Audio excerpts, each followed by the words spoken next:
You're broke. Not struggling, not tight, broke. Your landlord has texted you 3 times this week. You've been eating the same rice and lentils for 6 days. Your phone is one missed payment away from getting cut off. Then a message arrives. No sender name, just a number. We have work. $500 cash. One afternoon. You don't ask questions. You don't talk. You clean. You think it's a scam. You reply anyway. They send an address, a neighborhood you've only ever seen from a bus window, the kind of street where every house looks like a hotel and every car looks like a threat. You show up. A woman in a gray blazer opens the door before you even knock. She doesn't introduce herself. She hands you a box. Inside, latex gloves, a small scanner, a USB drive, and a list. The list has 6 items on it. Delete photos from a laptop, wipe a tablet, shred 3 folders of printed emails, remove a contact from 2 phones, erase a voicemail, clear a browser history going back 18 months. That's it. You do it in 40 minutes. She hands you an envelope, $500, cash, crisp. She says one sentence before closing the door. We'll be in touch. You walk back to the bus stop. You don't ask what any of it meant. That's the first rule, and you already know it without being told. You get a call a few days later. This time, the job is bigger. A penthouse apartment in the financial district. You're met at the elevator by a man named Marcus. He's calm in the way that only people with power are calm. Like nothing could surprise him because he's already paid for every possible outcome. He gives you a contract, 4 pages, dense legal language, non-disclosure, non-compete, confidentiality in perpetuity. You're not a lawyer. You don't fully understand half of it. But $2,000 for a single day's work makes the pen feel light in your hand. You sign. Marcus nods once, like you just joined something, like a door just locked behind you. The job, a home office, a marriage that ended badly, a wife who's filing for divorce and their lawyers are looking for financial records. Your job is to make sure they don't find anything. Not destroy, clean. There's a difference, Marcus says. You learn what that difference looks like. You pull hard drives. You clone them first. Always clone them first. That's what the manual says. The one they email you that morning and expires after 24 hours. You scrub metadata. You reorganize file timestamps. You don't create anything. You don't fabricate anything. You just make the timeline look different than it was. By 6 p.m., the office looks exactly as it did when you arrived. Marcus checks your work with a device you've never seen before. He gives a small nod. You leave with $2,000 and a new contact saved in your phone simply as M. On the bus home, you think about what you saw on those drives. You think about it for a long time. They give you a burner phone. That's when you realize this isn't a side gig. It's a vocation. The phone is basic, old model, no apps except one, a simple encrypted messaging platform that auto-deletes conversations after 6 hours. Every job comes through there. Every payment is cash, delivered by courier to a different location each time. You start getting 2-3 jobs a week. A hotel suite in Midtown, a startup founder who had a falling out with his co-founder and needs all mutual communication removed from company servers before the lawsuit goes to discovery. A private estate outside the city, an old man whose adult children are contesting his will. Your job is to find out if anything embarrassing lives on his devices. If it does, and it does, you clean it. A law firm's private client floor. You're not supposed to be there after hours. You are anyway. You start to see patterns. Rich people don't delete things the way you'd expect. They're careless. They assume their money protects them. They assume the systems around them are loyal. They are not always wrong, but sometimes they need someone like you to close the gaps. You start to understand what you actually are. You're not a cleaner, you're a fixer. And fixers don't come cheap. You renegotiate your rate without saying a single word. You just stop responding to jobs below $3,000. Marcus raises your rate. You move apartments, better part of town. Ground floor, no more. You're 12 floors up now, overlooking a street you used to walk past with your head down. You buy new clothes. You delete your social media. Not because they told you to, because you start to understand why they do it, what you see. Here's the thing nobody tells you. You will see everything. Affairs, dozens of them. Affairs with assistants, with business partners, with people half their age, with people their spouse knows. Affairs documented in text, in photo, in email chains that go back years. You will see financial crimes. Not alleged, not maybe, real ones. Wire transfers routed through shell companies, payments labeled as consulting fees that are clearly not consulting fees, charitable foundations used as personal accounts. You will see private medical records, addictions, treatments, diagnoses that, if public, would end careers. You will see things said about employees, about family members, about people who trust these men and women completely. And you will clean it. All of it. You will not report it. That's not what you're paid for. You will not carry it home with you. That's the job. But here's what they don't tell you. You will try. And some nights you will fail. You'll lie in your expensive apartment, staring at the ceiling, and a specific image will come back to you. A photo you were supposed to delete, a message you were supposed to wipe. You'll wonder about the person on the other end of it, whether they know, whether they'll ever know. You don't reach out. You're not stupid, but the wondering doesn't stop. That's the thing about cleaning memories. You can erase them from the record. You cannot erase them from yourself. The inner circle. 18 months in, Marcus invites you to a meeting. Not a job briefing, a meeting. A private dining room at a restaurant so exclusive it doesn't have a sign outside. 6 people around the table. You recognize 2 of them, one from a magazine cover, one from a court case you remember reading about. Nobody uses last names. They explain what the organization actually is. Not a company, not an agency, a network. 15 cities, 40 cleaners, a rotating roster of clients who pay on retainer, monthly fees just to have access to you when they need you. Like a subscription, but the product is silence. They want to offer you a senior position. You'll manage 3 junior cleaners. You'll handle the highest tier clients, politicians, executives, old money families who've been using the network for decades. The money they put on the table makes your vision blur slightly. You ask what the catch is.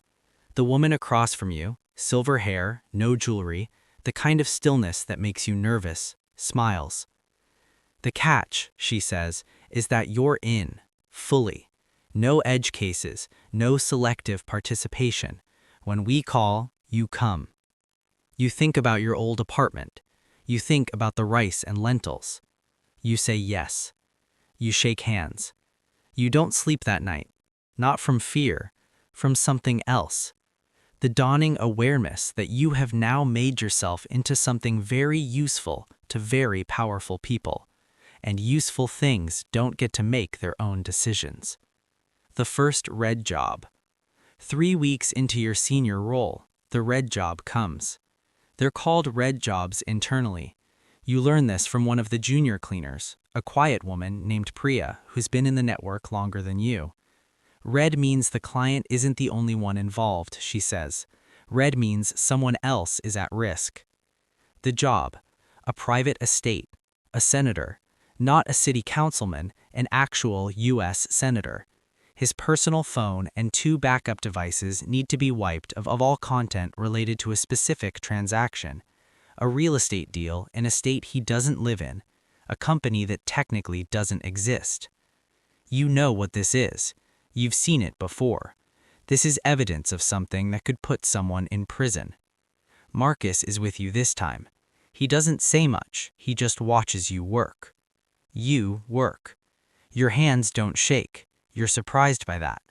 When it's done, the senator shakes your hand. He doesn't look at you like a person. He looks at you like a problem that's been solved.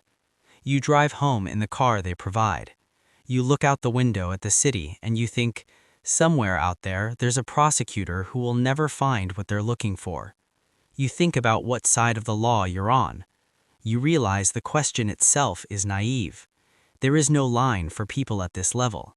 There's only what's been cleaned and what hasn't. Paranoia.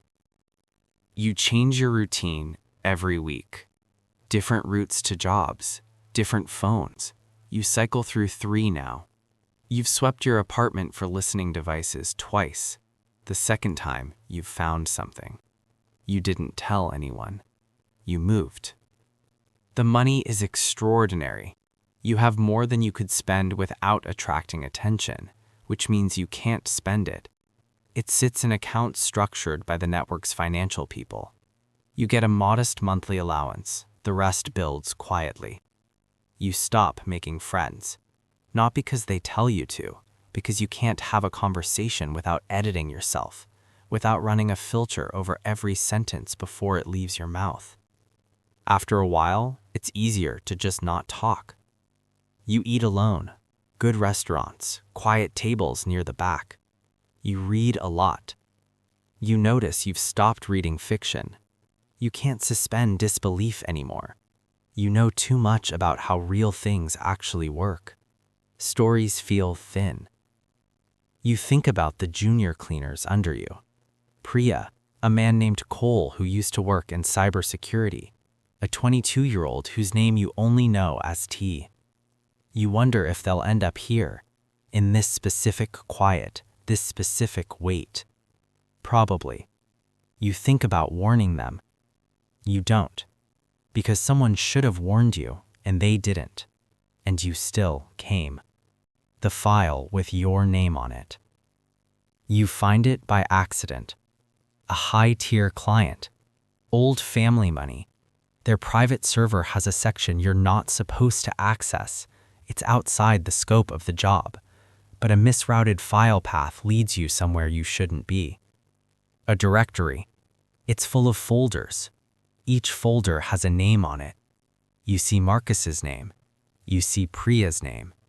You see Cole's name. You see yours. You open it. Inside is everything. Photos of you entering job sites, logs of every clean you've ever done, dates, locations, clients, what you wiped and when. Financial records showing every payment made to your accounts. They've been building a file on you since day one. They have everything they need to bury you. You sit very still for a long moment. Your hands are resting on the keyboard. You understand now. The network doesn't just offer protection to clients. It insures itself against its own people. You're not an employee. You're a liability that's been carefully managed.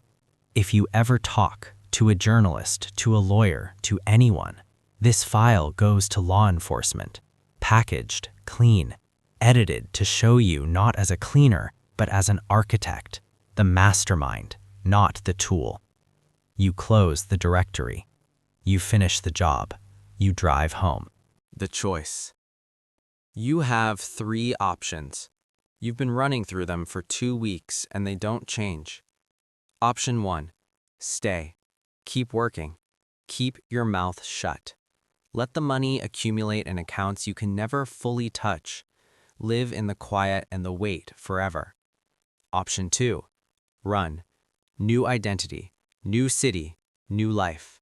You have enough contacts in the network to know how that's done, but you also know the network knows exactly how it's done. They've cleaned evidence for people trying to disappear. They know every move before you make it. Option 3. You don't say it out loud, even in your own head, but it's there. The file with your name on it. Every document is evidence of something, not just your crimes, theirs. The senator, the executives, the old money families. If the file exists on you, versions of it exist on all of them. The network's protection is mutual assured destruction. Everyone is holding the gun. No one can fire it. Or, someone could make copies. Someone could find a journalist who's careful, an attorney with nothing to lose, a foreign news organization beyond the reach of the lawyers who normally make these calls go away. Someone could burn it all down and take the consequences, or not take them if they're smart enough. You've spent 18 months learning exactly how to make things disappear. You know where they keep the files. You know how the network breathes.